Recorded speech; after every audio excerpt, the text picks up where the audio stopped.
Welcome back, everyone, to Delphi's Material Cultures Power Hour.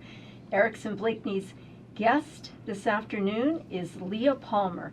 Leah is a National Endowment for the Humanities Fellow in the Winterthur University of Delaware Program in Art Conservation, with a bachelor's degree in art history and a minor in linguistics and Arabic. Leah is passionate about effective communication. When she discovered communication gaps between art conservators and the conservation curious, she created a YouTube channel to help the students overcome these hurdles. She hopes to increase conservation familiarity through social media initiatives aimed towards diverse audiences. Leah, what do you think is commonly misunderstood about art conservation? Well, I think that art conservation in general is not commonly understood in any capacity. A few people that I talk to know kind of at all what I do in my career. So I think that art conservation is just not a very often heard term. Right, so you seem to be on a mission that marries communication and art conservation. Tell us a little bit about that. Yes, so when I was getting into art conservation, I thought it was just the most interesting field.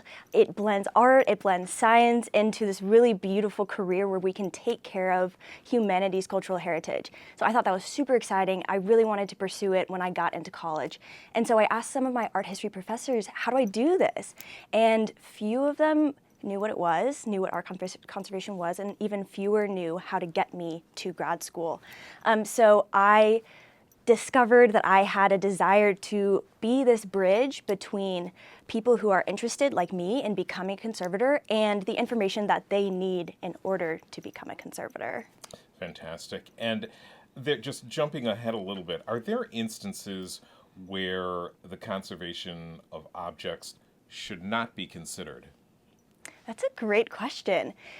I believe that objects are created by humans and for humans. And sometimes when we prioritize the conservation of something in order for it to be on display in a museum, we lose the element of interaction and use that makes an object come alive. For example, there are costumes that are created by individual cultures that are used very specifically in different instances to celebrate different parts of their own culture. And once we have that kind of pinned to a wall in a museum, the life of the object decreases, it almost dies a little bit. But it can still be alive in the sense that we're interacting with it visually. And what about restoring objects that have been destroyed during some sort of historic event, like Hurricane Katrina, and some of the artifacts that may have been in historic homes that were lost, but you know, the tea caddy or the lap desk remains, but it's been submerged in water. Should those be restored? I think that those are the things that represent the resilience of humanity in the face of destruction. In the face of these difficult times, we can often feel less than human as we're scrambling to recover. But when we have these objects that cast us back to a time when we were stable and felt whole, bringing those back into a place of use and beauty and respect is something that can be really powerful. Wonderful. Leah, thank you so much and good luck with your research. Thank you.